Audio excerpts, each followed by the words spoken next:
Hello and welcome to Aha Moments. This one was originally sent out on May 13th, right after Mother's Day. So if you received it on your email and you joined the YouTube conversation, then welcome. If this is the first time that you've landed on Aha Moments or you're not in the email list, I'm going to ask you to please get on the email list. Just subscribe at ahumanaapproach.com, ahumanaapproach.com, and you will get Aha Moments every Monday morning at 8 a.m. Eastern. Now, when you're on the list, there's all kinds of other things that we're going to be doing, that we are doing, that we're going to be doing.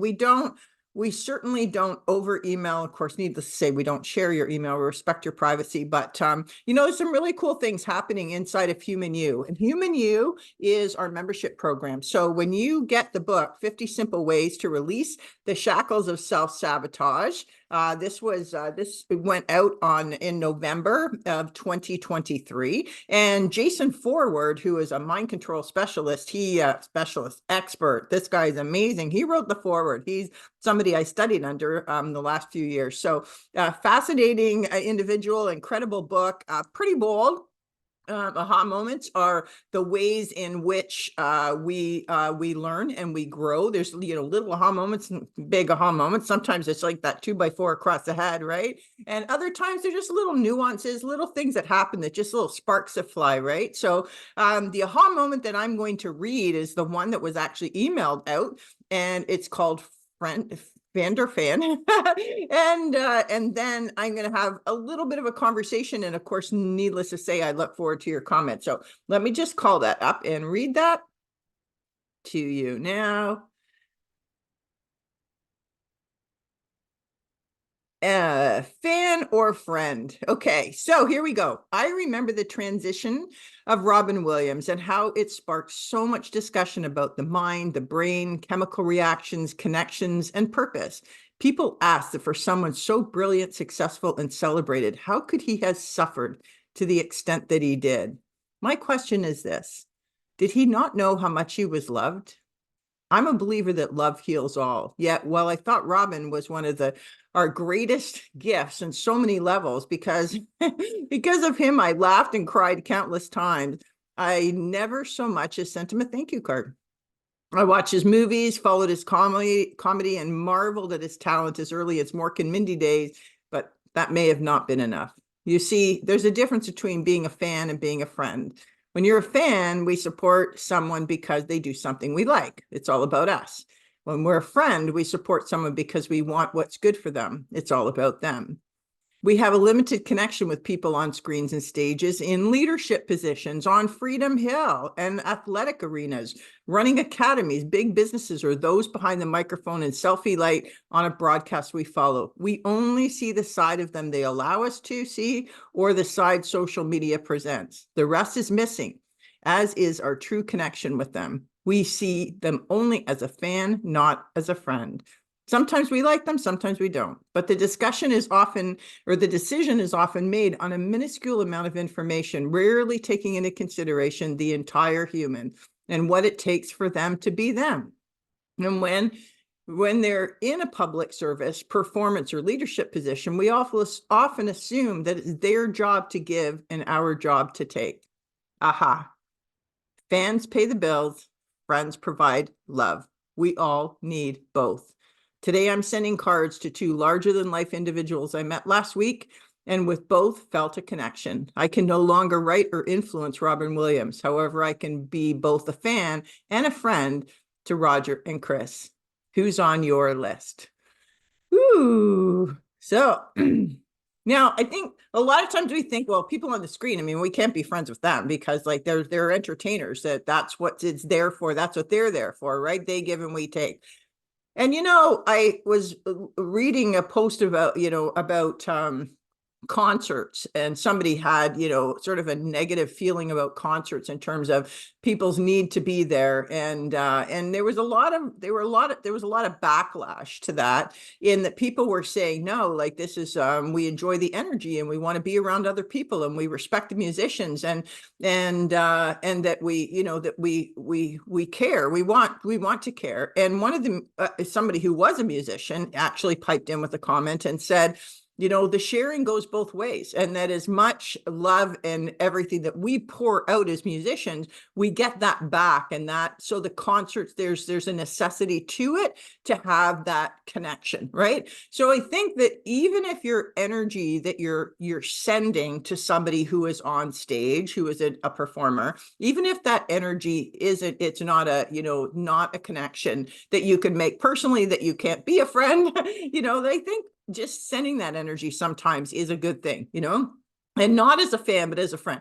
As a fan, yes, as I said, fans pay the bill. So, I mean, an appreciation and going to, support somebody, definitely. I mean, I always say to my son, I'm his biggest fan, that whatever he's doing, I will be there, however that happens. But of course, I'm his friend too.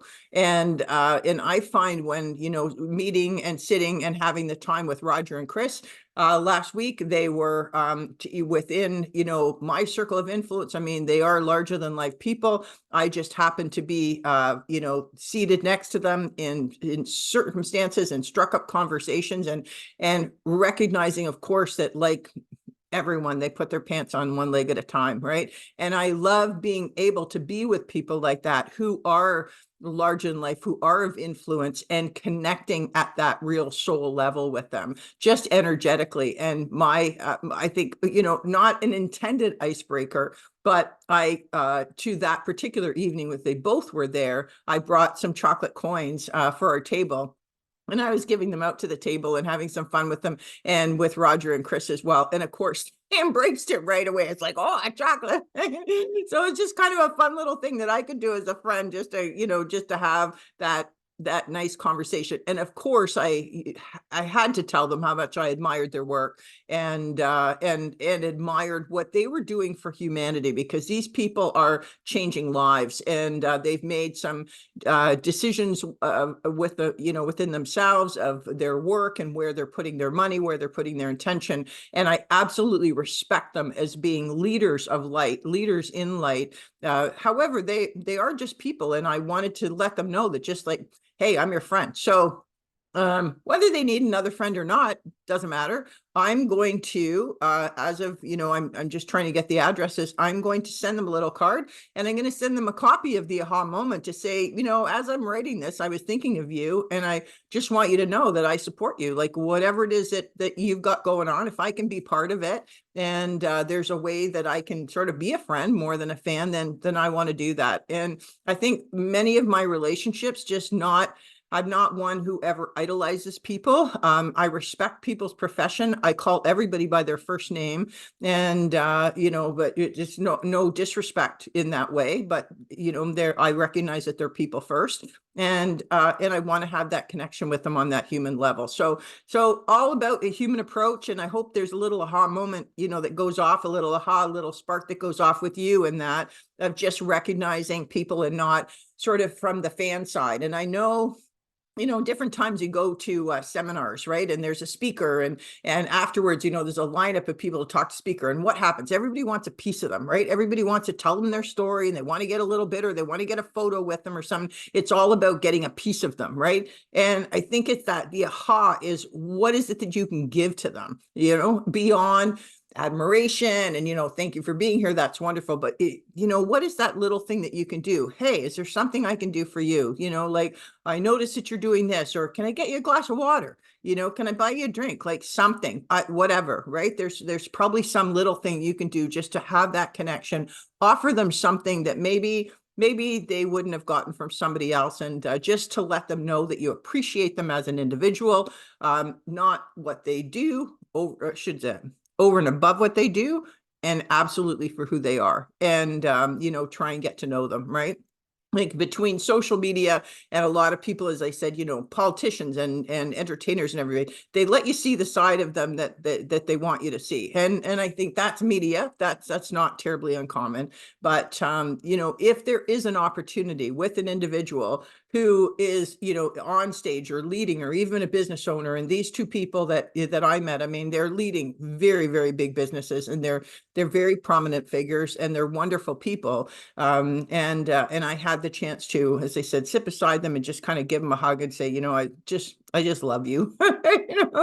And I'm here for you too. So I hope that, that my little card, that they'll just put a smile on their face, and that, whatever goes from there. Right. I just love to be, just be a friend. Just be a friend, and that's it. Okay. So that's my message. That's the aha. I hope that you will find a way to kind of be a friend to somebody, and over and above admiring them, or over and above just, just kind of meeting them. Right.